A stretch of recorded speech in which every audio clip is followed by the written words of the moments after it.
लगी कि पहले से ही उसे राजीव के 150 करोड़ देने हैं और ऊपर से ये 100 करोड़ और इतने पैसे वो लाएगी कहाँ से? इतनी तो उसकी कंपनी की वर्थ नहीं थी। ये सोचकर उसने अपनी आंखें बंद की। तभी प्रमिला ने कहा, तू इतना परेशान क्यों हो रही है? अच्छा है ना, सच्चाई का पता चल गया। अगर ये बात मुझे पहले पता होती कि अधीर ने तुम्हें इतने पैसे दिए हैं तो मैं तो भरोसा ही नहीं कर पाती। चलो, जो हुआ अच्छा ही हुआ। मोहिनी दांत पीसते हुए कहती है, आपको पता नहीं है, राजीव आज ही मुझे कंपनी का हिसाब करने की बात कर रहा था। अगर ऐसा हुआ तो मेरी कंपनी नीलाम हो जाएगी। प्रमिला कहती है, पागल मत बनो, सीधी सीधी सी बात है, अगर तुम राजीव से शादी कर लेती हो तो तुम्हें कुछ भी देने की जरूरत नहीं पड़ेगी। बार बार एक ही बात सुनने के बाद मोहिनी का माथा दर्द से फटने लगा और वो अपना बैग उठाकर अपने कमरे की तरफ चली गई। दूसरी तरफ प्रमिला उपमन्यु को गुस्से से देख रही थी। पूरी शाम और रात यूं ही गुजर गई। अगले दिन जब सुबह प्रमिला योगा कर रही थी तो आज मोहिनी सुबह जल्दी उठकर अपने ऑफिस के लिए निकल गई। तभी अचानक दरवाजे की घंटी बजी। प्रमिला ने प्रमोद जी की तरफ इशारा किया। प्रमोद जी ने दरवाजा खोला तो अधीर को देखकर हैरान हुआ और खुश भी। अधीर ने आगे बढ़ते हुए प्रमोद जी को गले लगाया। इससे पहले कि उन दोनों में कोई बातचीत हो पाती, प्रमिला ने जोर से चिल्लाते हुए कहा, कौन है दरवाजे पर? क्या मैं जान सकती हूँ? इतना पूछकर वो अपना अनुलोम विलोम करने लगी। प्रमोद अंदर आया और साथ में अधीर को भी ले आया। वो तभी प्रमोद ने कहा, बेटा चाय पियोगे? अधीर ने कहा, आपके हाथ की चाय के लिए भला मना कौन कर सकता है? इतने में प्रमिला ने अपना योगा रोकते हुए कहा, अच्छे शब्दों का इस्तेमाल करने से कुछ नहीं होगा। सबको पता है कि तुम कितने भुक्कड़ हो। इसके सामने कुछ भी रख दो, ये खाने पीने की बातों में ही लगा रहेगा। इसलिए खाना बाद में रखो, पहले मुझे तुमसे काम की बातें करनी है। इतना कहकर प्रमिला जाकर सोफे पर बैठ गई। तभी अधीर ने अपने संस्कारों का परिचय देते हुए कहा, मुझे कहीं जाने की जल्दी नहीं है। अगर आप अपना योगा कंप्लीट करने के बाद मुझसे बात करना चाहती हैं तो मैं आपको सपोर्ट करने के लिए तैयार हूँ। अधीर के शब्दों को सुनकर प्रमिला को याद आया कि कल अधीर ने उसके साथ कैसे बात की थी और अभी वो भी कितना फॉर्मली बात कर रहा था। ये सोचते हुए प्रमिला ने अपने सर पर हाथ लगाया और खुद को शांत करते हुए कहा, देखो, तुम्हें इतना फॉर्मल होने की जरूरत नहीं है और ना ही ज्यादा बोलने की जरूरत है। बस मेरी बात सुनो और मेरी बेटी को डिवोर्स दे दो। और अगर तुम सोच रहे हो कि इसके बदले में तुम्हें पैसा मिलने वाला है तो ऐसा बिल्कुल नहीं होगा। चाहे गवर्नमेंट कोई भी नया रूल क्यों ना निकाल दे, यहाँ से तुम्हें एक फूटी कौड़ी नहीं मिलने वाली। वैसे भी मेरी बेटी ने अभी तक तुम्हारा खर्चा उठाया है, क्यों वो कम था क्या? मुझे तो लगता है कि तुम्हें वो सब समय आते ही उसे रिटर्न करना चाहिए। खैर छोड़ो, तुम्हारे अंदर इतनी खुददारी कहाँ से आएगी कि तुम खाया हुआ लौटा सको? प्रमिला बड़बड़ाती जा रही थी। उसने एक बार भी अधीर को बात करने का मौका नहीं दिया और यहाँ अधीर चुपचाप उसकी बातें सुन रहा था और अपना टर्न आने का इंतजार कर रहा था। एक टाइम के बाद अधीर को महसूस होने लगा कि प्रमिला उसे कोई मौका नहीं देने वाली, इसीलिए उसने अपने हाथ में पकड़ा हुआ प्लेन बॉक्स टेबल पर रख दिया। जब प्रमिला की नजर उस बॉक्स पर पड़ी तो उसने अपनी जुबान को रोकते हुए कहा, ये सफेद डब्बे में क्या लेकर आए हो? अधीर कहता है, खुद ही खोल कर देख लो, शायद आपको पसंद आए। जैसे ही प्रमिला ने वो बॉक्स खोला तो देखा कि उसमें एक पर्ल का नेकलेस रखा हुआ था। उसे देखते ही प्रमिला ने कहा, ये क्या है? ऐसा तो सरोजनी की हर दुकान में बिकता है। हे भगवान, तुम्हें क्यों लगा कि मुझे ये पसंद आने वाला है? ये लो और अपना बॉक्स वापस ले जाओ। जैसे ही प्रमिला ने ऐसी बात कही तभी अधीर के चेहरे पर मुस्कुराहट आ गई और उसने कहा, ये मैं आपके लिए नहीं बल्कि आपकी बेटी के लिए लाया था। अगर उसे पसंद ना आए तो वो मुझे खुद वापस कर देगी। बस आप मेरा तोहफा उस तक पहुँचा देना। अपनी बात खत्म करते ही अधीर उठा और दरवाजे की तरफ बढ़ने लगा। तब प्रमिला ने कहा, तुम ऐसे नहीं जा सकते हो। अधीर ने कहा, आपने जो कुछ भी कहा मैंने सुन लिया। आप परेशान न हो, मैं कल कोर्ट में आ जाऊंगा, फिर आपकी बेटी और मैं दोनों आजाद हैं। अपनी बात खत्म करके अधीर दरवाजे से निकल गया। तभी हाथ में चाय नाश्ते की ट्रे लिए प्रमोद बाहर आया। प्रमोद ने बड़े अरमानों से अधीर के लिए चाय बनाई थी, पर उसके ऐसे चले जाने की वजह से प्रमोद का दिल टूट गया था। यहाँ ऑफिस में मोहिनी अब भी एम्प्लॉइज के द्वारा तैयार किए हुए प्रेजेंटेशन चेक कर रही थी। तभी एक मेल पॉपअप हुआ जिसने मोहिनी का ध्यान अपनी तरफ खींच लिया। मोहिनी ने जब ये मेल पढ़ा तो वो हैरान हो गई। उस मेल के मुताबिक अब मोहिनी अपनी कंपनी की इकलौती मालकिन थी। सारे शेयर्स उसके नाम हो चुके थे, लेकिन ये खुशी मोहिनी के चेहरे पर ज्यादा देर तक नहीं टिक पाई। अचानक से उसे गहरी सोच ने घेर लिया। मोहिनी खुद से सवाल करने लगी कि क्या बिना मेहनत के मिली चीजों की उसे ये खुशी मनानी चाहिए या गम? इसके साथ उसे उपमन्यु की कही हुई बात याद आई कि उसकी कंपनी को बचाने के लिए अधीर ने नहीं बल्कि राजीव ने पैसे दिए थे। तो उसे समझ नहीं आ रहा था कि राजीव के पूरे बिजनेस की नेटवर्थ 100 करोड़ से ज्यादा नहीं थी। उसके बाद वो अगर मोहिनी को 100 करोड़ देकर कैसे अपना बिजनेस चला सकता है? इसका मतलब उपमन्यु की बात में कोई दम नहीं था। अब चाहे अधीर वो पैसे कहीं से भी लाया हो या फिर उसकी कोई लॉटरी लगी हो, पर वो पैसे अधीर नहीं दिए थे। मोहिनी इसी सोच में थी कि तभी उसके फोन में एक नोटिफिकेशन आया। जब उसने फोन की स्क्रीन पर देखा तो उसे पता चला कि अधीर का मैसेज है। जब मोहिनी ने मैसेज पढ़ा, अधीर मोहिनी से कल 11 बजे कोर्ट में आने के लिए पूछ रहा था। एक पल के लिए मोहिनी ने सोचा कि अधीर को हाँ कह दो और फोन रखते हुए मोहिनी ने एक अननोन नंबर को कॉल रिंग। मुझे जानना है कि उसने रिसेंटली कोई लॉटरी टिकट ली थी या फिर उसने कहीं गेम पर पैसा लगाया था। क्या जानकारी मुझे मिल सकती है? दूसरी तरफ से जवाब मिलते ही मोहिनी ने कहा, और हाँ, जो भी पता करना है शाम तक पता करके मुझे बता दो। इतना कहकर उसने फोन डिस्कनेक्ट किया और अगले आधे घंटे में मोहिनी को एक और नोटिफिकेशन आया। मोहिनी ने जब मैसेज चेक किया तो देखा कि ये 1 सेकंड का वीडियो था जिसमें अधीर एक लॉटरी टिकट लेता हुआ नजर आ रहा था। ये देखकर मोहिनी ने फिर से उसी नंबर पर कॉल करके पूछा, क्या मैं जान सकती हूँ इस नंबर पर जीतने में कितने ज्यादा फायदा होगा? फोन की दूसरी तरफ वाले आदमी ने कहा, लगभग 100 करोड़ के आसपास। अब तक मोहिनी ने अपने दिमाग को समझा दिया था कि शायद अधीर के पास ये पैसा वहीं से आया होगा और वो मनियों का मन लेने के लिए उससे झूठ बोल रहा होगा। इसका मतलब अधीर ने अपना जीता हुआ सारा पैसा मोहिनी को ट्रांसफर कर दिया था। ये बात सोचकर मोहिनी का दिल बैठ गया।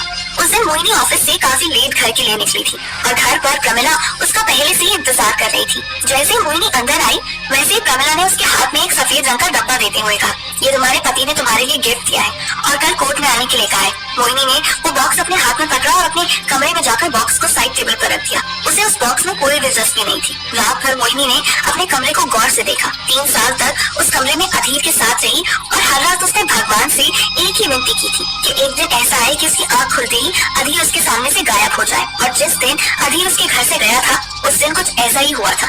ये सोचते सोचते मोहिनी को नींद आ गई। दूसरी तरफ ताज होटल के आलीशान रूम में अपनी ऑफिशियल आजादी से पहले अधीर नताशा के साथ बैठकर रात सेलिब्रेट कर रहा था। तभी नताशा ने कहा, ये जो 3 सालों का गम तुम मुझे बता रहे हो ये आने वाले तूफान के सामने कुछ भी नहीं है। जिस दिन तुम अग्रवाल ग्रुप के सीईओ बनोगे और तब तुम्हें पता चलेगा कि तुम्हारी असली फाइट किसके साथ है। साथ ही तुम्हें ये भी पता चलेगा कि रियल दुनिया के चेहरे बहुत अलग है। अब तक तो तुम्हारे पास आने के बारे में घर पर किसी को भी कोई जानकारी नहीं है। जिस दिन उन्हें पता चलेगा उस स्पेशल पार्टी वाले दिन तुम लोगों का प्यार देखना और फिर उसके बाद उसकी जालसाजियां भी। इतनी बातें सुनने के बाद अधीर को अजीब लगने लगा और उसने नताशा से पूछा, ऐसी एक बात तो मेरे मन में खटक रही है। दादाजी ने मुझे कभी नहीं कहा था कि मैं वापस आने के बाद कंपनी का सीईओ बनूंगा। आखिर अचानक ये फैसला क्यों हुआ है और दादाजी कहाँ हैं? वो अब तक मुझसे मिलने क्यों नहीं आए? नताशा कहती है, तुम्हारी सारी बातों का जवाब तुम्हें बहुत जल्द ही मिल जाएगा। इस वक्त इस फीलिंग को कंट्रोल करके बैठो और आने वाले कल का इंतजार करो। एक बार डिवोर्स हो जाए तो तुम कंपनी के सीईओ बन जाओ और तुम्हें बाकी की चीज खुद पता चल जाएगी। किसी को कुछ भी बोलने की जरूरत नहीं रहेगी। इतना कहकर नताशा ने अपनी वाइन का ग्लास नीचे रखा और अधीर को गुड नाइट कहकर वहाँ से चली गई। अधीर ने इन 3 सालों के बाद एक आजाद और खुशनुमा जिंदगी को जीने का सपना बनाया, लेकिन आज नताशा की बातों ने उसे डरा दिया था। उसे समझ नहीं आ रहा था कि जिस जिंदगी का वो सपना देख रहा था वो जिंदगी सचमुच हकीकत में है या फिर नहीं। कुछ देर और ड्रिंक करने के बाद अधीर अपनी कुर्सी पर ही लेट गया। सुबह सूरज की तेज किरण जब उसकी आंखों में पड़ी उसने झटके से उठकर घड़ी में देखा तो सुबह के 9 बज रहे थे और अधीर को 11 बजे कोर्ट पहुंचना था। अधीर उठकर तैयार हुआ और कोर्ट के लिए निकला। ताज होटल से फैमिली कोर्ट का डिस्टेंस 9 से 10 किलोमीटर के बीच का था। वैसे ट्रैफिक न होने पर अधीर आधे घंटे में वहाँ पहुँच सकता था। दूसरी तरफ मोहिनी भी आज ऑफिस में जाकर सीधा कोर्ट के लिए निकली, लेकिन जैसे जैसे उसकी कार आगे बढ़ रही थी वैसे वैसे उसके दिल की धड़कनें तेज हो रही थी। उसे समझ नहीं आ रहा था कि उसका डिसीजन सही है या गलत। अगर उसने इतने दिन किसी जानवर के साथ भी बिताए होते तो शायद उससे भी लगाव हो जाता। फिर भी अधीर तो एक इंसान था। वो बात अलग थी कि उसके रहते हुए मोहिनी को इस बात का कभी एहसास नहीं हुआ। जब अधीर सामने कोर्ट पहुंचा तब मोहिनी पहले से गेट पर उसका इंतजार कर रही थी। आज पहली बार मोहिनी ने मुस्कुराते हुए अधीर की तरफ अपना हाथ बढ़ाया। अधीर हमेशा से जानता था कि मोहिनी दिल की बुरी नहीं है, लेकिन घर के बच्चों और बिजनेस की जिम्मेदारी में वो लग सी गई थी। अगर अधीर के सपने कुछ और नहीं होते तो शायद वो भी मोहिनी को अपना दिल दे चुका होता। ये सोचते हुए और दिल में मोहिनी से कहा, अंदर रखे। जब वो दोनों एक साथ आगे बढ़ रहे थे तब उनके बीच में एक अजीब सा सन्नाटा था। दोनों ने बीते पिछले 3 साल एक साथ गुजारे थे। ये सोचते ही जब उन्होंने सामने देखा कि वहाँ सिर्फ रिश्ता तोड़ने वाले ही नहीं बल्कि रिश्ता जोड़ने वाले भी मौजूद थे, वो अपनी पूरी तैयारी के साथ आए थे। उस चहल पहल को देखकर उन दोनों को अपनी शादी वाला दिन याद आ गया। वो दिन भी कुछ ऐसा ही था। उनमें से कुछ लोगों के चेहरे पर मुस्कुराहट थी और कुछ ढोल नगाड़े पकड़े दूल्हा दुल्हन के बाहर आने का इंतजार कर रहे थे, ताकि जैसे ही शादी संपन्न होगी वैसे ही ढोल नगाड़े बजाते हुए दूल्हा दुल्हन को वहाँ से ले जाएंगे। ये सब देखते हुए मोहिनी के लिए एक एक कदम आगे बढ़ना आज मुश्किल सा हो रहा था। आखिरकार दोनों साइन करने के लिए टेबल के एक तरफ बैठ गए। तभी उनके कानों में आवाज आई, डिवोर्स लेने का कारण क्या है? क्या ये तुम्हें मारता पीटता है? ये सवाल मोहिनी के लिए किया गया था। मोहिनी ने नाम में सर हिलाया। तभी दूसरा सवाल पूछते हुए मैजिस्ट्रेट ने कहा, क्या इसने दहेज की डिमांड की? ये सवाल सुनते ही अधीर को हंसी आ गई, लेकिन उस जगह के माहौल को देखकर वो अपना मुंह बंद करके बैठ गया। साथ ही मोहिनी भी चुप थी। मैजिस्ट्रेट के द्वारा एक बार और सवाल दोहराए जाने पर उसने फिर से नाम में सर हिला दिया। इस वक्त जिस तरह की भावनाएं उन दोनों के मन में उठ रही थी, उस हिसाब से मैजिस्ट्रेट को भी समझ आ गया था कि वो दोनों एक दूसरे से बेवजह अलग हो रहे थे। लेकिन फिर भी एक आखिरी सवाल पूछते हुए मैजिस्ट्रेट ने कहा, फिर एक दूसरे से अलग होने की वजह क्या है? इसका जवाब ना तो इस वक्त मोहिनी के पास था और ना ही अधीर के पास। कोई जवाब न मिलने पर मैजिस्ट्रेट ने उनके पीछे लोगों को देखा और वहाँ एक लंबी लाइन थी, इसीलिए वो उन दोनों पर ज्यादा टाइम वेस्ट नहीं करना चाहता था। तभी मैजिस्ट्रेट ने कहा, इस पेपर पर साइन कर दीजिए। आखिरकार दोनों ने एक आखिरी बार पति पत्नी के रूप में एक दूसरे की तरफ देखा। फिर अधीर ने पहले पेन अपने हाथ में लिया और पेपर पर साइन कर दिए। जब मोहिनी की बारी आई तो उसे चारों तरफ सन्नाटा सा नजर आने लगा। उसने सोचा नहीं था कि वो इस पेपर पर साइन करते हुए ऐसा महसूस करेगी, लेकिन ये आखिरी कदम उसे उठाना ही था। इसीलिए उसने पेन उठाया और सिग्नेचर करके आंखें बंद कर दी और एक लंबी सांस ली। तभी उसके कानों में आवाज आई, चलो मोहिनी उठो। ये आवाज अधीर की थी। ऐसा लग रहा था मैजिस्ट्रेट के 2-3 बार कहने के बाद भी जब मोहिनी ने कुछ नहीं सुना, तब अधीर ने मोहिनी से शब्द कहे थे। मोहिनी ने उसकी तरफ देखा और अपने दोनों हाथ टेबल पर रखते हुए उठ खड़ी हुई। अब भी उसके दिमाग में अजीब सा सन्नाटा छाया हुआ था। उसे समझ नहीं आ रहा था कि उसके कदम कैसे उठ रहे हैं। वैसे तो मोहिनी ने सुकून की उम्मीद की थी। तभी वो दरवाजे के पास आई और उसने खुले आसमान की तरफ देखकर ऊपर सर उठाया और एक लंबी सांस ली। फिर उसने अधीर की तरफ देखा। वो उसे वहाँ पर छोड़कर सीढ़ियों के नीचे उतर रहा था। इससे पहले कि वो एग्जिट डोर की तरफ जाता, मोहिनी के कदम खुद ब खुद उसकी तरफ बढ़ गए और आगे उसकी चाल तेज हो गई और ये देखते ही देखते वो अधीर की बराबरी पर आ पहुंची। शुरुआत में अधीर ने उसकी तरफ देखने की जहमत नहीं उठाई थी। जब दोनों कुछ देर का सफर एक साथ तय कर चुके थे, तब अधीर ने देखा कि मोहिनी उसके ठीक बगल से चल रही थी। मोहिनी परेशान थी, लेकिन अधीर शांत था। हालांकि डिवोर्स देने से पहले उसके अंदर भी एक अजीब सी हलचल उठी थी, लेकिन अब उसे ऐसा लग रहा था कि 3 साल के वनवास का आखिरकार अंत हुआ। मोहिनी को समझ नहीं आ रहा था कि जितनी जिल्लतें उसने अधीर को दी हैं, उसके बाद क्या अधीर उसे कभी माफ कर पाएगा। एक बार और उसकी आंखों के सामने अधीर का वो चेहरा घूमने लगा, जिसमें मासूमियत के साथ साथ कई सारे सवाल थे। अधीर ने अपने मुंह से कभी एक शब्द तक नहीं निकाला था और मोहिनी को समझ नहीं आया कि कब उसने अपना सारा गुस्सा अधीर पर उड़ेल दिया था। शादी की वो पहली रात जब वो दोनों घर आए थे, उस दिन बाकी शादियों की तरह सेज नहीं सजी थी। बस कमरे में एक सिंगल बेड रखा था और एक सोफा था। घर वाले भी उन दोनों को नहीं देखना चाहते थे और मोहिनी की बात करें तो वो इतने गुस्से में थी कि अगर उस दिन उसके हाथ में कोई धारदार चीज होती तो वो अपना गुस्सा उड़ेल अधीर का कत्ल कर चुकी होती। बड़े गुस्से से उस दिन मोहिनी ने तकिया उठाकर अधीर की तरफ फेंका था और उससे कहा था, तुम्हारा कोई सेल्फ रिस्पेक्ट है या नहीं? मैंने तुमसे शादी के लिए मना करने को कहा था, फिर भी तुमने हाँ क्यों किया? अधीर को अपनी शादी करने की वजह अच्छी तरह से पता थी, लेकिन उसका ढिंढोरा पीटकर उसे कुछ नहीं मिलने वाला था। वो तो मान ही चुका था कि वो एक बड़े वनवास का हिस्सा बन गया है, इसीलिए उसने वही तकिया उठाया और जमीन पर रखकर लेट गया। उस दिन के बाद इन 3 सालों तक अधीर की जिंदगी वैसी ही चलती रही। दिन बदलते रहे, बिस्तर पर चादर बदल रही थी, शरीर पर कपड़े बदल रहे थे, लेकिन अधीर के मुंह से निकलने वाले शब्द और लोगों के ताने वैसे के वैसे ही थे। बस आज फर्क इतना था कि जो बातें हर रोज अधीर अपने लिए सोचा करता था, वो बातें आज उसके लिए मोहिनी सोच रही थी। रास्ते के 2 अलग अलग किनारों पर चलते हुए, इससे पहले कि अधीर एग्जिट डोर क्रॉस कर लेता, मोहिनी ने कहा, क्या तुम मुझे माफ कर सकोगे? मोहिनी की आवाज सुनते ही अधीर के कदम रुक गए। उसने नजर उठाकर मोहिनी की तरफ देखा। वो एक सवाल का क्या जवाब दे सकता था, ये भी उसे उस वक्त पता नहीं था। फिर उसने कुछ सोचते हुए कहा, हम दोनों एक नाम के रिश्ते में बंधे हुए थे। वो रिश्ता हमें कहीं नहीं लेकर जा सकता था। अब उसके बाद चाहे तुमने अपना गुस्सा निकाला हो या मैंने अपनी चुप्पी साधी हो, दोनों का मतलब एक ही था। इस नाते मैं तुमसे कह सकता हूँ कि खुद को ब्लेम करने की कोई जरूरत नहीं है। मोहिनी, हम दोनों एक साथ रहने के लिए नहीं बने थे, बस किसी और की इच्छा को बोझ की तरह अपनी पीठ पर ढो रहे थे। तुम्हें लग रहा था कि मैं उस रिश्ते की वजह बन गया हूँ, इसीलिए तुमने मुझे कोसना शुरू कर दिया, लेकिन मुझे वजह पता थी, इसीलिए बेवजह तुम पर कभी शब्दों का बाढ़ नहीं चलाए। देखो मैं इन 3 सालों में क्या था, क्या हुआ और किसने मुझे क्या कहा, ये सब कुछ हमेशा हमेशा के लिए अपने दिमाग से मिटाना चाहता हूँ, क्योंकि मेरी कोई भी याद ऐसी नहीं है जिसे मैं अपने दिल पर रखूं और मुझे सुकून मिले। और तुमसे भी मैं यही उम्मीद करता हूँ कि अपनी जिंदगी में खुश रहो और लोगों को खुद पर हावी मत होने दो। मोहिनी को समझ नहीं आया कि अधीर किन लोगों की बात कर रहा है। हालांकि समय मिलते ही एक बार उसने मोहिनी को समझाया था कि राजीव उसके लिए ठीक नहीं है। वो राजीव की बात कर रहा था या फिर वो उसके घर वालों की बात कर रहा था। इससे पहले कि मोहिनी ये सवाल पूछती, अधीर वहाँ से जा चुका था।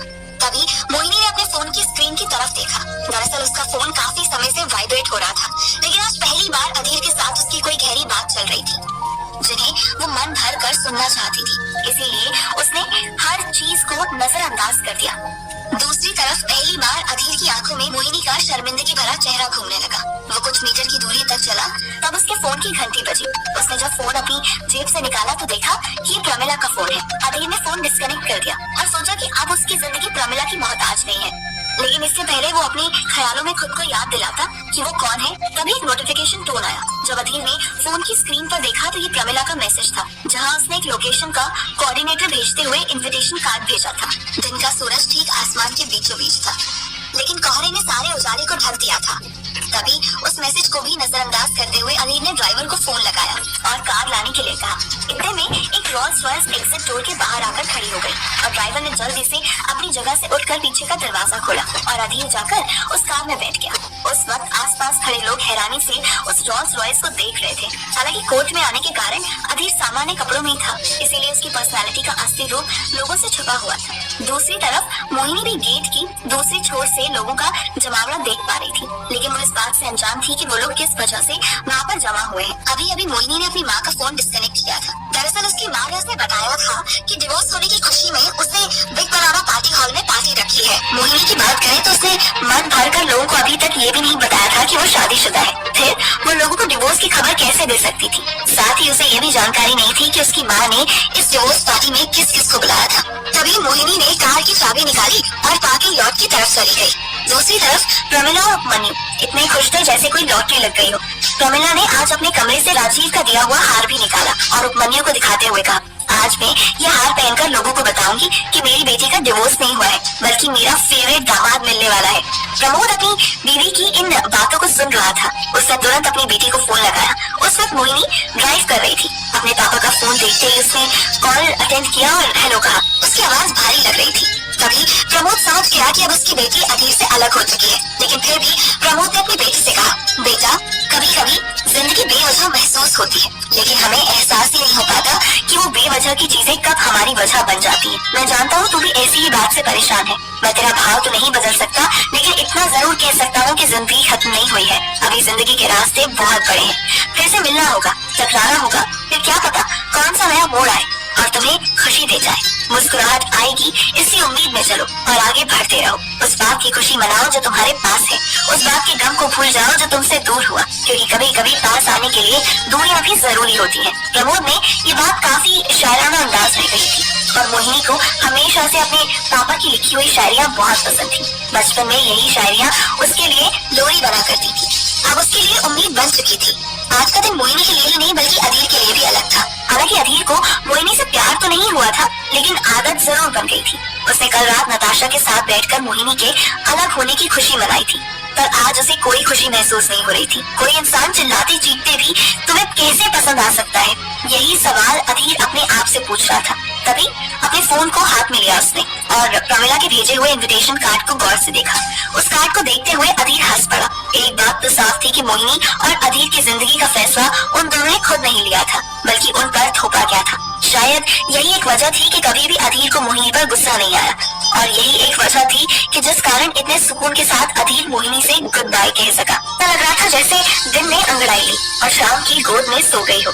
धीरे धीरे घर, मकान और रोड की लाइट जलने लगी। देखते ही देखते पूरा दिल्ली जगमगाता हुआ नजर आने लगा। इसी भीड़ से निकलती मोहिनी की कार सीधे अपने घर के दरवाजे पर जा रही। अब तक प्रमिला और उपमन्यु पार्टी के लिए निकल चुके थे, लेकिन मोहिनी का पार्टी अटेंड करने का बिल्कुल भी मन नहीं था। पर मेहमानों की लिस्ट कितनी बड़ी होगी, इस बात का मोहिनी अंदाजा भी नहीं लगा सकती थी। इसीलिए मोहिनी के पास कोई ऑप्शन नहीं था। वो हताश होकर अपने ऑफिस बैग अपने कमरे की तरफ लेकर गई। उसने बिस्तर पर बैठते हुए एक लंबी सांस ली। तभी जब उसने सर उठाया तो प्रमोद उसके ठीक सामने हाथ में नींबू पानी का ग्लास लिए हुए खड़ा था।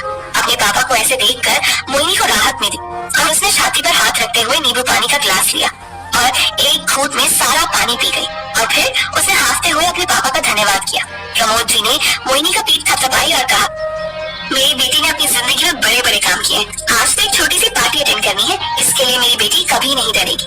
उठ बेटा, सुंदर सी ड्रेस पहन। इतना कहते ही प्रमोद ने बेड साइड टेबल पर रखा व्हाइट बॉक्स को उठाया और कहा, इस नेकलेस को पहनकर पार्टी अटेंड कर। कहकर प्रमोद पानी का ग्लास लिए कमरे से बाहर जाने लगा। जैसे ही प्रमोद दरवाजे के पास पहुंचा, मोहिनी ने नोटिस किया कि कुछ दिनों से प्रमोद घर का सारा काम कर रहा था। इसीलिए मोहिनी ने कहा, पापा मैंने उस दिन भी आपसे पूछा था और आज फिर से पूछ रही हूँ, क्या घर में कोई नहीं है जो आपकी मदद कर सके? घर के सारे नौकर कहाँ गए? प्रमोद ने कहा, मैंने उन्हें छुट्टी दे दी है बेटा। दिन भर बैठकर चुगली सुनने से अच्छा है कि मैं काम करूं। सिर्फ सुबह झाड़ू पोछे वाली आकर झाड़ू पोछा लगा देती है और उसके बाद पूरा दिन मैं घर की देख रेख कर लेता हूँ।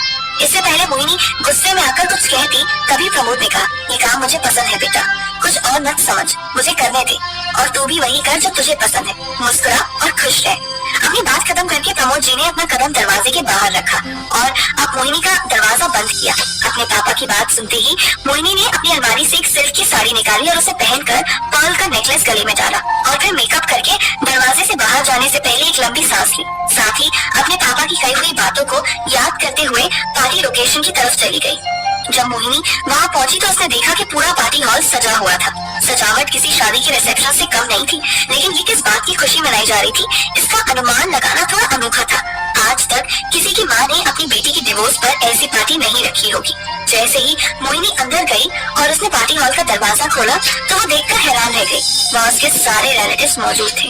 वो वही रिलेटिव थे जो मोहिनी के पीठ पीछे उसकी बातें किया करते थे। उसने एक निकम्मे लड़के से शादी की है, लेकिन शायद प्रमिला की आंखों पर कोई अलग ही पर्दा चढ़ गया था, जिस कारण वो उन रिलेटिव्स की बुराइयों को सुन नहीं पा रही थी। हालांकि मोहिनी को तो ये पता था कि जो कल के दिन इस तरह की बातें कर रहे थे वो आने वाले कल में भी यही बोलेंगे कि अपनी शादी को मैं ढंग से चला नहीं पाई।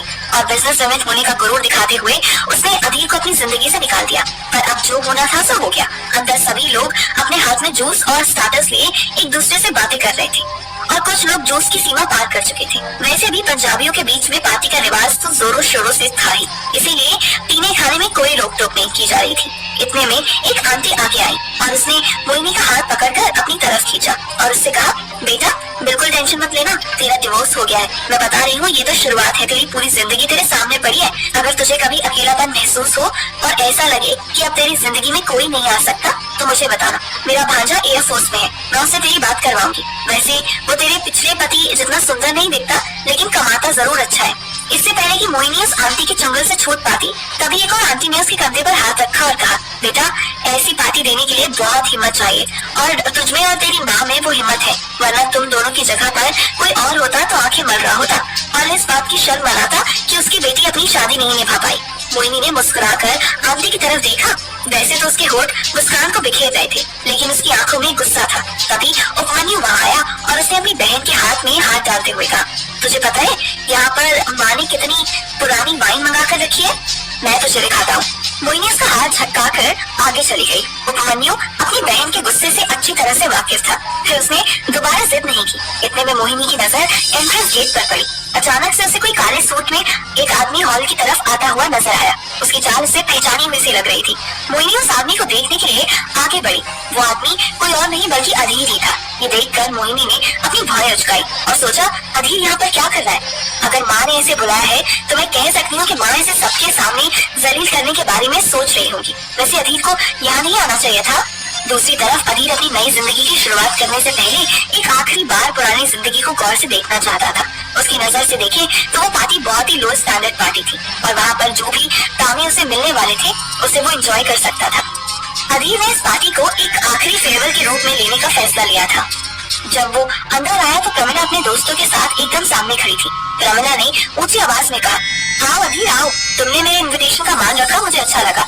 वैसे तो मुझे पहले से ही पता था कि तुम पार्टी शादी खाना वाना कभी मिस नहीं करते, लेकिन आज मैं बहुत खुश हूँ, इसीलिए जो मर्जी खाओ जो मर्जी पियो और पैक करके घर भी ले जाना हो तब भी तुम्हारे लिए खुली छूट है। अधीर मजाकिया ढंग से मुस्कुराया और उसने प्रमिला के पास जाकर कहा, आंटी आपको चाहे कोई कितने ही पैसे क्यों ना देते, पर आप उन पैसों से ना तो स्टैंडर्ड और ना ही तमीज खरीद सकती हैं। ये बात अधीर ने बहुत धीमी आवाज में कही, इसीलिए प्रमिला ने तुरंत यहाँ वहाँ देखा और पता लगाने की कोशिश की कि अधीर की बात उसके कानों के बाहर तो नहीं गई। कुछ देर सोचने के बाद प्रमिला जोर से हंसी और उसने कहा, कोई बात नहीं, इन 3 सालों में मैंने जितना तुम्हें रगड़ना था रगड़ लिया, उसके बाद तुम्हारी छोटी मोटी बातें तो मैं ऐसे ही माफ कर दूंगी। अब टाइम वेस्ट मत करो, नहीं तो स्टार्टर खत्म हो जाएंगे। उस वक्त मोहिनी ठीक पीछे खड़ी थी। वो चाहकर भी 4 लोगों के बीच में अधीर का हाथ पकड़कर उसे किनारे नहीं ले जा सकती थी, लेकिन आज पहली बार उसे अधीर की बेइज्जती अपनी बेइज्जती जैसी महसूस हो रही थी। प्रमिला की कड़वी बातों के बाद अधीर को किसी ने कोई भाव नहीं दिया। अधीर सीधा जाकर बार काउंटर पर बैठा और उसने बारटेंडर से एक बियर देने के लिए कहा। तभी बारटेंडर कहता है, माफ कीजिएगा सर, सिर्फ दारू और वाइन का ही ऑर्डर है, बियर ऑर्डर नहीं की गई है। अगर आपको पीनी है तो खुद पे करना होगा। अधीर ने अपना क्रेडिट कार्ड बाहर निकाला और कहा, इसमें से 10,000 लो और मेरी तरफ से सबको बियर पिला दो, जो भी पीना चाहे। बारटेंडर को महसूस हुआ कि अधीर जरूर कोई बड़ा आदमी होगा, इसीलिए वो ऐसी बात कर रहा है। बारटेंडर ऐसे लोगों को अच्छी तरह से जानते थे। तभी उसने कहा, सर आपको अगर बियर चाहिए तो मैं ला कर देता हूँ और आप अपना कार्ड अपने पास ही रखिए, जाने से पहले पेमेंट कर दीजिएगा। बारटेंडर की खुददारी देखकर अधीर को अच्छा महसूस हुआ। उसने बारटेंडर से कहा, इंसान को अच्छे और बुरे दोनों कर्मों का फल मिल जाता है, मैं बस तुम्हें यही कह सकता हूँ कि मैं तुम्हारी ये बात याद रखूंगा। इतना कहकर अधीर ने बियर की बोतल उठाई और सीधा एग्जिट गेट की तरफ चला गया। उसे जाते हुए देख मोहिनी उसके पीछे पीछे आई। मोहिनी समझ गई थी कि अधीर वहाँ ज्यादा देर तक नहीं रुकना चाहता, लेकिन अब वो आ गया था तो उसका इस तरह से चले जाना लोगों के बीच में उसकी हंसी का कारण बन जाएगा। यही सोचकर मोहिनी ने कहा, अधीर कहाँ जा रहे हो? अधीर ने पलट कर मोहिनी को देखा। तभी अधीर की नजर उसकी गर्दन पर पड़ी। मोहिनी के गले में उसका अपना दिया हुआ पोल का नेकलेस देखकर अधीर को खुद तभी अधीर ने कहा, सॉरी मोहिनी, शायद मुझे यहाँ नहीं आना चाहिए था, मुझसे गलती हो गई, अब मैं इस गलती को सुधारने की कोशिश कर रहा हूँ। मोहिनी कहती है, तुम इस पार्टी में अकेले नहीं हो जिसे ऑकवर्ड महसूस हो रहा है, अब आ ही गए तो थोड़ी देर रुक जाओ, तुम्हारे जाने के बाद अगर ये लोग तुम्हारे बारे में बुरा भला कहेंगे तो मुझे और बुरा लगेगा। मोहिनी को एहसास ही नहीं हुआ कि बातें करते करते उसके मुंह से क्या निकल गया। तभी मोहिनी ने अपने शब्दों को बदलते हुए कहा, मेरे कहने का मतलब है कि मुझे गॉसिप पसंद नहीं है। अधीर मुस्कुराया। अब उसके पास कम से कम इस पार्टी में रुकने की एक वजह तो थी। इसके साथ ही अधीर ने मोहिनी से कहा, ब्रीजर पियोगी? मोहिनी मुस्कुराई और उसे वो दिन याद आ गया जब गुस्से में उसने रात के 12 बजे अधीर को उठाकर उसे ब्रीजर लाने के लिए कहा था। मोहिनी अल्कोहल कंज्यूम करने के मामले में बहुत वीक थी। उसके लिए ब्रीजर की एक बोतल भी शराब की एक बोतल के बराबर थी। तभी अधीर ने मोहिनी के मुस्कुराने को उसकी रजामंदी के तौर पर लिया और काउंटर पर जाकर बारटेंडर से कहा कि एक ब्लैकबेरी ब्रीजर दे दे। जैसे ही बारटेंडर ने ब्लैकबेरी ब्रीजर का ढक्कन खोला, वैसे ही अधीर ने उसे मोहिनी की तरफ बढ़ा दिया। अब दोनों काउंटर पर बैठकर उस पार्टी को एक दर्शक की तरह देख रहे थे। हालांकि दोनों के बीच में अच्छा खासा डिस्टेंस था, दूर से देखने वाला यह नहीं सोच सकता था कि वो दोनों एक साथ खड़े होकर बात कर रहे होंगे। धीरे धीरे मोहिनी भी उस पार्टी को एंजॉय करने लगी थी। तभी अचानक फिर से पार्टी हॉल का दरवाजा खुला और इसी बीच अपने हाथ में फूलों का गुलदस्ता लिए राजीव अंदर आया। राजीव को देखते ही मोहिनी के हाथ से ब्रीजर का बोतल गिर गई। उसने बाकी हर चीज की उम्मीद रखी थी, लेकिन ये नहीं सोचा था कि उसकी माँ उसे बिना पूछे राजीव को यहाँ बुलाएगी। हालांकि अधीर भी राजीव के वहाँ होने से सरप्राइज तो हुआ था, लेकिन वो प्रमिला को बहुत अच्छी तरह से जानता था, इसीलिए उसे कोई झटका नहीं लगा था। साथ ही उसने मोहिनी के पास जाकर उसे वहाँ से हटने के लिए कहा और बारटेंडर को फ्लोर साफ करने के लिए इशारा किया। दूसरी तरफ प्रमिला की खुशी दोगुनी हो गई थी। राजीव को देखते ही वो तुरंत उसके करीब आ गई और उसने राजीव के हाथ से फूलों का गुलदस्ता पकड़कर किनारे रखा। फिर राजीव के हाथ में वाइन का ग्लास पकड़ाते हुए सम्मान के साथ उसे आगे बुलाया। क्या प्रमिला सब और अधीर के उस पार्टी में आने से पहले ही वहाँ मौजूद सभी लोगों को अपने गले में पहना हुआ डायमंड नेकलेस दिखाकर ये कह चुकी थी कि वो डायमंड नेकलेस उसे किसी स्पेशल इंसान ने दिया है। इस वक्त लोगों के लिए अनुमान लगाना मुश्किल नहीं था कि वो स्पेशल इंसान कौन हो सकता है। इतने में प्रमिला ने अपने हाथ में पकड़ा हुआ वाइन का ग्लास ऊंचा उठाते हुए सभी गेस्ट की तरफ देखकर कहा, भारद्वाज एंटरप्राइजेस का नाम तो आपने सुना ही होगा ना, जिसके मालिक है संजय भारद्वाज। और आज हमारे बीच में मौजूद है संजय भारद्वाज के बेटे यानी कि भारद्वाज एंटरप्राइजेस के सीईओ राजीव भारद्वाज। मैं राजीव भारद्वाज को इतने शॉर्ट नोटिस पर यहाँ आने के लिए धन्यवाद कहना चाहती हूँ और इस बात की उम्मीद करती हूँ कि बहुत ही जल्द मैं कोई ऐसी अनाउंसमेंट करूंगी जिसमें आप समझ पाएंगे कि मिस्टर भारद्वाज एक बहुत बड़े बिजनेसमैन होने के नाते बहुत ही जल्द हमारे परिवार के सदस्य भी बनने वाले हैं। राजीव ये सुनकर मुस्कुराया। उसके तो सारे अरमान पूरे हो गए थे, लेकिन दूसरी तरफ अधीर मोहिनी को गुस्से से लाल होता हुआ देख रहा था। मोहिनी ने अपनी मुट्ठी कस ली और अपने नाखून हथेली पर रगड़ दिए।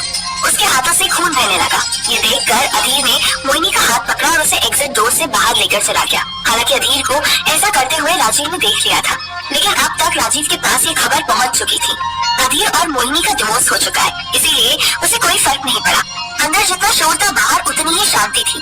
तभी अधीर ने मोहिनी से पूछा, मोहिनी तुम्हारा कार कहाँ है? मोहिनी चुप थी। उसके मुंह से एक भी शब्द नहीं निकल रहा था। ऐसा लग रहा था जैसे किसी ने उसके सर पर ठंडी बर्फ डाल दी हो और वो ठंड से जम गई हो। तभी अधीर एक सीढ़ी ऊपर चढ़ा और उसने मोहिनी के दोनों कंधों पर पकड़ते हुए उसे झकझोरते हुए कहा, मोहिनी जरा होश में आओ और बताओ तुम्हारी कार कहाँ है? ये सुनते ही मोहिनी ने झटके से अधीर की तरफ देखा और अधीर को देखते ही उसकी आंखों से आंसू बरस पड़े। तभी उसने अपना हाथ उठाते हुए कार की तरफ इशारा किया। अधीर मोहिनी का हाथ पकड़कर उसे कार के पास लेकर गया और उसने मोहिनी के पर्स में से हाथ डालते हुए कार की चाबी निकाली और मोहिनी को ड्राइवर सीट के बगल में बिठाकर अपने साथ लेकर चला गया। वहाँ से कुछ ही दूर पर एक मेडिकल स्टोर था। रात के 11 बज रहे थे और दिल्ली की सड़कें सुनसान थी। सिर्फ मेडिकल स्टोर के बाहर कुछ लोग खड़े थे। इतने में मोहिनी ने कार से उतरने की कोशिश की। तभी अधीर ने कहा, बाहर मत आना, मैं बैंडेज लेकर आता हूँ।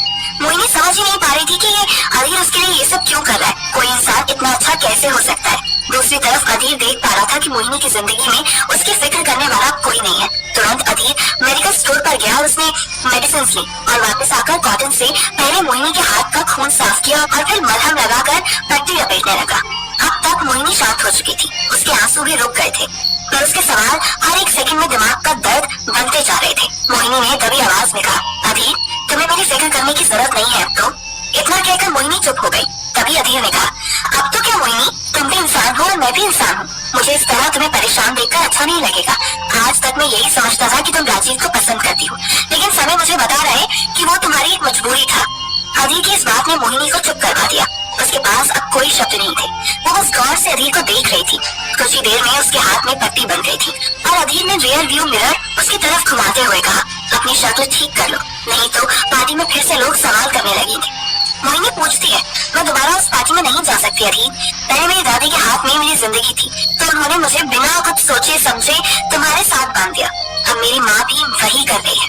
मुझे समझ नहीं आता राजीव ने मुझसे बात करने से पहले मेरी माँ को नेकलेस देकर ये कौन सा खेल खेलने की कोशिश की है। हालांकि अधीर के पास भी उसके सवाल का कोई जवाब नहीं था। इसीलिए अधीर कहता है, फैमिलीज कॉम्प्लिकेटेड ही होती है मोहिनी, इसीलिए टेंशन मत लो। आज की पार्टी हो जाने दो और उसके बाद आराम से सोचना कि तुम्हें इस चीज से कैसे निपटना है। अगर तुम लोगों की इच्छाओं का गुलाम होना छोड़ दोगी तो वो भी तुम्हें गुलाम बनाना छोड़ देंगे। इतना कहकर अधीर ने गाड़ी घुमाई और दोबारा पार्टी हॉल की तरफ लेकर चला गया।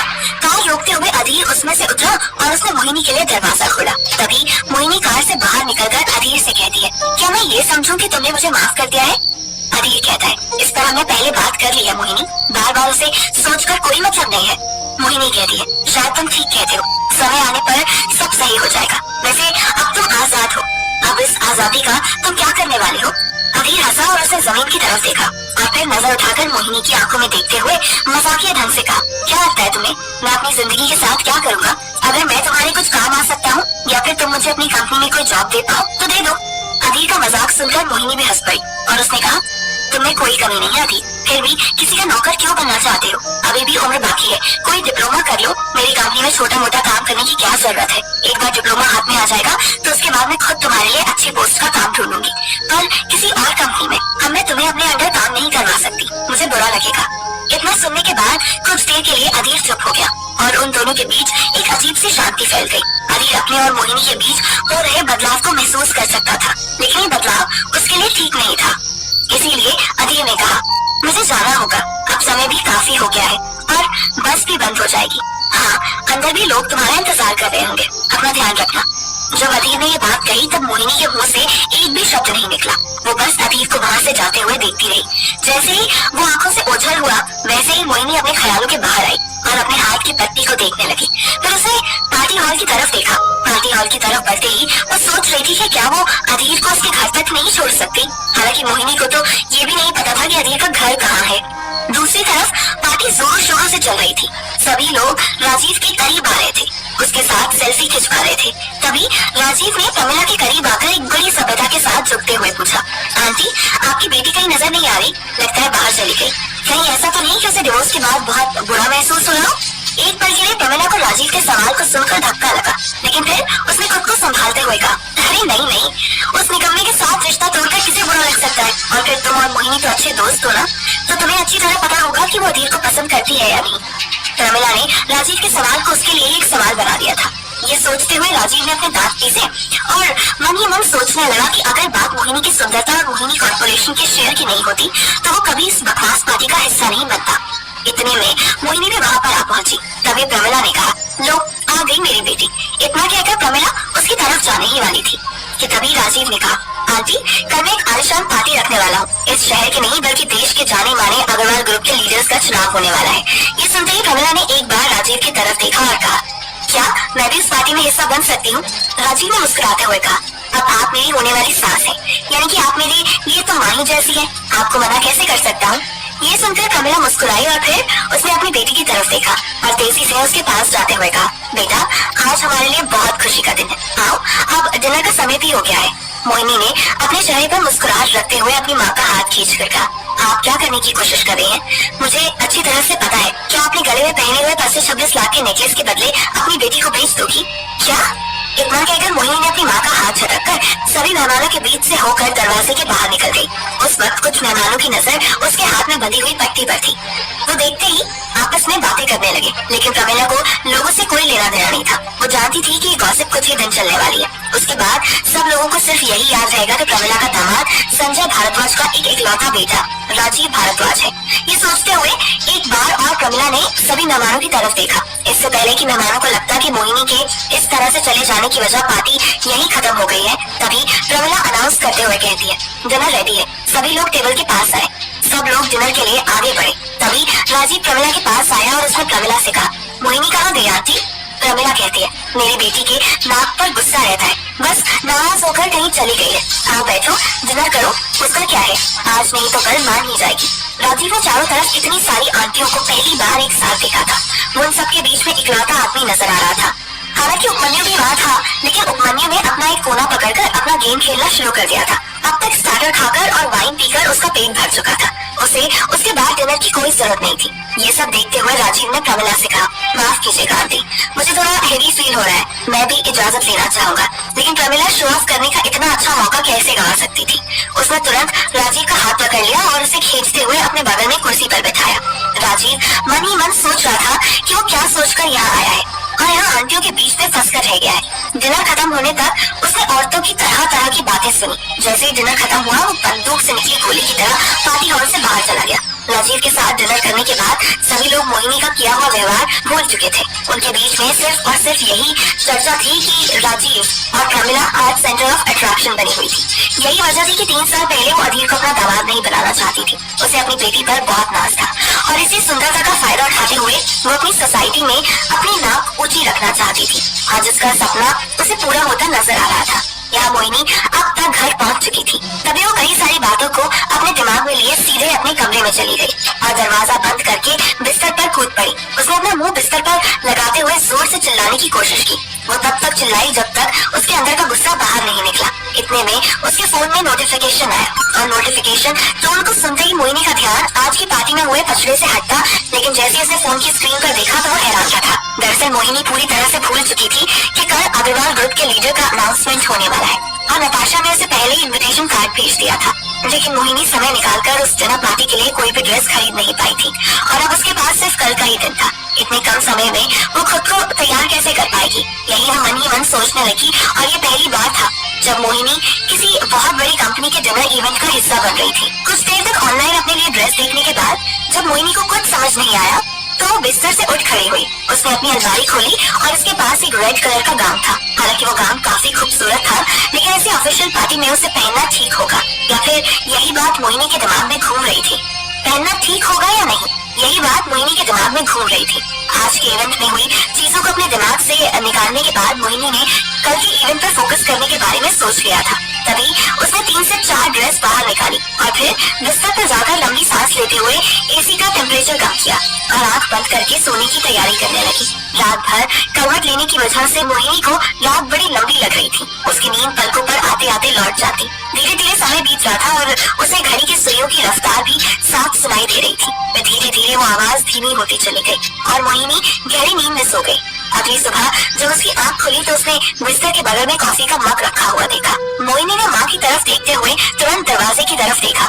उसे याद आया कि कल वो अपना दरवाजा लॉक करना भूल गई थी। साथ ही उसे कॉफी का मग देखकर एक बार फिर से वो वक्त याद आ गया जब सुबह सुबह अधीर उसके लिए कॉफी लेकर आता था। लेकिन उसने कभी मोहिनी को नींद से नहीं जगाया, वो बस मोहिनी के उठने का इंतजार करता। कुछ समय तो ऐसा भी होता था जब अधीर इस कॉफी को लगभग 3 से 4 बार गर्म कर लेता था। लेकिन आज बेड साइड टेबल पर कॉफी का मग किसने रखा होगा, यही सवाल मोहिनी के मन में घूम रहा था। जब उसने मग को अपने हाथ में लिया तो उसे महसूस हुआ कि कॉफी ठंडी हो चुकी थी। आमतौर पर मोहिनी अपने बिस्तर से ही चिल्ला उठती थी, लेकिन आज वो अंगड़ाई लेते हुए उठी और उसने अपने पैर जमीन पर रखकर अपनी चप्पल को ढूंढा। फिर कॉफी के मग को हाथ में पकड़कर सीधा किचन में चली गई। किचन में प्रमोद गर्मा गर्म पराठे बना रहा था। मोहिनी को वहाँ देखकर प्रमोद ने मुस्कुराते हुए कहा, गुड मॉर्निंग बेटा, तुम्हारी कॉफी को आधे घंटे से ज्यादा समय हो गया है। अगर मुझे पता होता कि तुम लेट उठने वाली हो तो मैं उसी हिसाब से तुम्हारे लिए कॉफी लेकर आता। प्रमोद की बात सुनकर मोहिनी ने फ्राई पैन में कॉफी डालते हुए उसे गैस पर रखा और प्रमोद जी से कहा, पापा आपको ये सब करने की कोई जरूरत नहीं है और अब मुझे भी एहसास हो गया है कि मुझे इन सब चीजों की आदत छोड़ देनी चाहिए। प्रमोद हंसा और उसने कहा, बेटा मैं तो ये काम हर रोज घर के हर सदस्य के लिए करता हूँ, बस आज तक तेरा ध्यान रखने के लिए अधीर था, इसीलिए मुझे कभी भी सुबह सुबह तेरे कमरे में आने की जरूरत नहीं पड़ी। इतने में मोहिनी ने एक लंबी सांस ली और किचन में बन रहे आलू के पराठे की खुशबू को अपने अंदर भरते हुए प्रमोद से कहा, पापा कैसे कर लेते हो आप ये सब? माँ का ध्यान रखना, उपमन्यु का ध्यान रखना, उसके बाद मेरे लिए कॉफी बनाना और इतना मुस्कुराते हुए ताजे ताजे पराठे सेकना। सुबह से शाम हो जाती है, हफ्ते बदलते हैं, महीने बदलते हैं, पर आपका रूटीन कभी नहीं बदलता, न ही आपका कोई हॉलिडे आता है। आपको कभी एहसास भी होता है कि आप हफ्ते में 7 दिन, महीने में 30 दिन और साल में 365 दिन काम करते हो? प्रमोद मुस्कुराया और उसने कहा, नहीं, मुझे बिल्कुल एहसास नहीं होता, क्योंकि मैं काम नहीं करता, मैं बस जीवन जी रहा हूँ सुकून के साथ। शायद इसीलिए मुझे कोई फर्क नहीं पड़ता दुनिया में क्या चल रहा है और कौन किसके बारे में क्या सोच रहा है। मेरे लिए तो मेरा किचन ही काफी है। तुम यूँ समझ लो कि मैंने इंग्रेडिएंट्स, मसाले और सब्जियों को अपना दोस्त बना लिया है। अब रोज जब मैं कढ़ाई में चम्मच घुमाता हूँ तो लगता है कि ये म्यूजिक है जो मेरी शायरियों की सुंदरता बढ़ा रहा है। प्रमोद जी की बातें सुनते सुनते मोहिनी की कॉफी गर्म हो गई। उसे तुरंत कॉफी मग में निकाली और अपने पापा के साथ बातें करते हुए मॉर्निंग की कॉफी का आनंद लिया। साथ ही प्रमोद के बने हुए पराठे भी बिना ब्रश किए खा लिए। मोहिनी को ऐसा करते हुए प्रमोद ने भी हंसते हुए कह दिया, मेरी बेटी शेरनी है, शेरनी, और अब शेर भी कभी ब्रश करते हैं। कुछ देर का हंसी मजाक मोहिनी का डे बनाने के लिए काफी था। अच्छे मूड के साथ जब मोहिनी ऑफिस पहुंची तो उसने दिन की शुरुआत एक अच्छी प्रेजेंटेशन को सिलेक्ट करने के साथ की। एम्प्लॉइज के साथ मीटिंग करके उनका हौसला बढ़ाया। शाम होते ही सभी लोग अपने घर चले गए और मोहिनी उस ऑफिस को गौर से देखने लगी। कई सालों से उसने ऑफिस की सेटिंग, काम करने का तरीका और जीने का ढंग एक ही तरह से होते हुए देखा था। अब बदलाव की जरूरत थी। मोहिनी ये सब सोच रही थी कि तभी वर्क प्लेस के ठीक सामने एंट्री गेट खुलने की आवाज आई। मोहिनी चौंक उठी। उसे समझ नहीं आया था कि इस वक्त ऑफिस में कौन आ सकता है। पहले उसने झुककर देखने की कोशिश की, लेकिन वर्क प्लेस की लाइट बंद होने के कारण उसे चेहरा साफ नजर नहीं आ रहा था। फिर उसने अपना हाथ टेबल पर पटका और कुर्सी से उठकर अपने केबिन से बाहर गई। साथ ही मोहिनी ने आवाज लगाई, कौन है वहाँ? इतने में सामने से एक आखिरी कदम आगे बढ़ाते हुए राजीव के चेहरे पर ट्यूबलाइट पड़ी। राजीव ने कहा, इस ऑफिस में इस वक्त मेरे और तुम्हारे अलावा कौन हो सकता है? मैं तुम्हें लेने आया हूँ। मोहिनी हैरान थी। उसे जहाँ तक पता था वो अग्रवाल ग्रुप के लीडर की अनाउंसमेंट के लिए डिनर इवेंट अटेंड करने वाली थी। फिर राजीव उसे कहाँ जाने के लिए कह रहा था। ये सब सोचते हुए मोहिनी ने कहा, आज मुझे एक इम्पोर्टेंट इवेंट अटेंड करने जाना है, इसीलिए इस वक्त मैं कहीं नहीं जा सकती। वैसे तुम मुझे कहाँ लेकर जाना चाहते हो? राजीव ने मजाकिया ढंग से कहा, तुम्हें क्या लगता है मैं तुम्हें डेट पर ले जाने की बात कर रहा हूँ? मैं भी अग्रवाल ग्रुप का इवेंट अटेंड करने ही जा रहा था, तो मुझे लगा कि अग्रवाल ग्रुप ने इतना बड़ा टेंडर दिया है तो फिर इनविटेशन कार्ड तो तुम तक भी आया होगा, क्यों ना हम साथ में चलें? अब मोहिनी के पास राजीव के साथ न जाने का बहाना बनाने के लिए कोई एक्सक्यूज नहीं था। फिर भी वो अपने दिमाग में मना करने की कोई वजह ढूंढना चाह रही थी। मोहिनी को इस तरह असमंजस में खड़ा देखकर राजीव ने कहा, मोहिनी जब हम दोनों को एक ही जगह पर जाना है तो फिर उसमें इतना सोचने की क्या जरूरत है? चलो साथ में निकलते हैं। मोहिनी राजीव से अपनी हड़बड़ाहट को छुपाना चाहती थी, इसीलिए मोहिनी ने कहा, क्यों नहीं, इसमें कोई बुराई नहीं है, हम साथ में जा सकते हैं। मैं तो बस यही सोच रही थी कि मुझे तैयार भी होना है, क्या तुम इतनी देर तक मेरा वेट कर पाओगे? राजीव एक कदम आगे बढ़ा और उसने मोहिनी की आंखों में आंखें डालते हुए कहा, कैसी बात कर रही हो मोहिनी, तुम्हारा इंतजार तो मैं जिंदगी भर कर सकता हूँ। राजीव को अपने इतने करीब देखकर मोहिनी ने दीवार पर अपना हाथ टिका दिया और उसकी दिल की धड़कन तेज हो गई। तभी उसने अपने कदम पीछे लिया और राजीव से बिना कुछ कहे दोबारा केबिन की तरफ चली गई। अंदर जाते ही उसने पानी की बोतल उठाई और उसे मुंह से लगाकर एक सांस में आधी बोतल पानी गटकते हुए खुद को शांत करने की कोशिश करने लगी। और जब उसे थोड़ा बेहतर महसूस होने लगा तो वो अपना बैग उठाकर वॉशरूम में चली गई। उसने वहाँ लाल रंग की ड्रेस अपने बैग से निकाली, बालों को कर्ल किया, आंखों में मस्कारा लगाया और होठों में लाल लिपस्टिक। पूरी तैयार होने के बाद जब मोहिनी ने खुद को आईने में देखा तो उसे कॉन्फिडेंस महसूस होने लगा और अपना चिन ऊंचा उठाते हुए मोहिनी ने खुद से कहा, आज तक तुमने अकेले इस बिजनेस को और इस परिवार को, सारी अपनी जिंदगी को पूरी हिम्मत के साथ आगे बढ़ाया है। अब तुम्हारे सामने कोई ऐसी रुकावट नहीं आ सकती जो तुम्हारी हिम्मत तोड़ दे, जिसे तुम्हें मजबूरन हाँ कहना पड़े। तुम ये कह सकती हो मोहिनी, तुम अग्रवाल सूद का कॉन्ट्रैक्ट अकेले पूरा कर सकती। फिर वही बात मोहिनी ने बार बार दोहराई। जब उसे बेहतर महसूस हुआ तो वो बाथरूम से बाहर निकली। राजीव इस वक्त वो ऑफिस स्पेस पर रखी चेयर को आगे खींचते हुए उसमें बैठा हुआ था। उस वक्त ऑफिस में कुछ पीली और डिम लाइट्स ऑन थी। तभी राजीव को उस सन्नाटे के बीच कदमों की आवाज सुनाई थी। वो आवाज कुछ ऐसी थी जैसे कोई हील पहनकर पूरे कॉन्फिडेंस के साथ रैंप पर वॉक कर रहा हो। जब राजीव ने नजर उठाकर सामने की तरफ देखा तो उसे मोहिनी के सुंदर पैर नजर आए। उसने 5 इंच की हील पहनी थी और उसके पैर के नाखून में लगी लाल नेल पेंट पीली लाइट में चमक रही थी। ये देखते ही राजीव ने धीरे धीरे नजर उठाई और मोहिनी के फिगर को देखते हुए उसके माथे से पसीना आने लगा। जब तक उसकी नजर मोहिनी के चेहरे तक पहुंच पाती तब तक उसके मन से आह निकल चुकी थी और वो अपने आप को कई बार कह चुका था, मैं मोहिनी को किसी और का नहीं होने दे सकता। सुंदर सुडोल शरीर, पतली कमर, गुलाब की पंखुड़ियां जैसे होठ, लाल लिपस्टिक और हिरनी जैसी आंखें, किसी के भी मन को मोहने के लिए काफी था। राजीव के लिए वक्त रुक गया था, लेकिन मोहिनी के कदम आगे बढ़ते जा रहे थे। जब मोहिनी राजीव को क्रॉस करते हुए दरवाजे की तरफ जाने लगी तब भी राजीव वहाँ से नहीं हिल पाया था। उसने सिर्फ अपनी गर्दन घुमाई। उसका पूरा फोकस मोहिनी की कमर से हटकर उसके होठों पर जा टिका था और यहाँ मोहिनी दरवाजे पर खड़ी राजीव के उठने का इंतजार कर रही थी। जब राजीव पत्थर की तरह वहीं बैठा रहा तभी मोहिनी ने ऊंची आवाज में कहा, आज की रात क्या इसी ऑफिस में गुजारने वाले हो या बाहर निकलोगे? मोहिनी की आवाज सुनते ही राजीव के शरीर में एक सरसराहट हुई। ऐसा लगा कि अचानक उसके शरीर के रुके हुए खून को किसी ने प्रवाह दे दिया हो और उसकी सांसें फिर से चलने लगी। फिर भी उसने मोहिनी की बात को एक बार और अपने दिमाग में दोहराया और उठ खड़ा हुआ। तभी उसने खुद को संभालते हुए कहा, हाँ जरूर चलना है, मैं तो बस तुम्हारा ही इंतजार कर रहा था, चलो। इतना सुनते ही मोहिनी मुड़ी और उसके साथ ही राजीव की नजर भी नीचे झुकी। ये बस मोहिनी की चाल को देखता रहा और उसके साथ आगे बढ़ा। उस वक्त बाहर टेबल पर सर टिकाए गार्ड नींद की झपकियां ले रहा था, लेकिन मोहिनी के कदमों की आवाज ने उसकी नींद भी तोड़ दी थी। गार्ड की नजर भी जब मोहिनी पर पड़ी तो उसका मुंह खुला का खुला रह गया। उसने मोहिनी को कभी इस तरह की वेशभूषा में नहीं देखा था। आज तो गार्ड को भी लग रहा था कि वो मोहिनी की सुंदरता पर कविताएं लिख देगा। वो तब तक मोहिनी को देखता रहा जब तक मोहिनी उसकी आंखों से ओझल नहीं हो गई। साथ ही राजीव ने जब गार्ड को मुंह खोलकर मोहिनी की तरफ देखते हुए देखा तो तुरंत उसकी खोपड़ी पर एक टपली मारी और कहा, ये हरकतें यहाँ पर अलाउड नहीं होगी। दोबारा मैंने ऐसे करते हुए देखा तो सीधा पुलिस स्टेशन भिजवा दूंगा, वहाँ फिर लेडी कांस्टेबल को देखना। गार्ड तुरंत अपने सपनों की दुनिया से बाहर आया और उसने राजीव से माफी मांगी। दूसरी तरफ मोहिनी राजीव की कार के सामने जाकर खड़ी हो गई थी। राजीव की कार का लॉक खुला था और आज वो अपने ड्राइवर को साथ में नहीं लाया था। तभी राजीव ने आवाज लगाते हुए कहा, आगे की सीट पर बैठ जाओ मोहिनी। मोहिनी जैसे ही कार के अंदर बैठी उसे पीछे की सीट से जानी पहचानी आवाज सुनाई थी। जब वो पीछे मुड़ी तो उसकी आंखें फटी की फटी रह गई। राजीव की कार के पीछे की सीट में कौन बैठा था? क्या होगा जब मोहिनी पहली बार अतीत की सच्चाई जानेगी? दोस्तों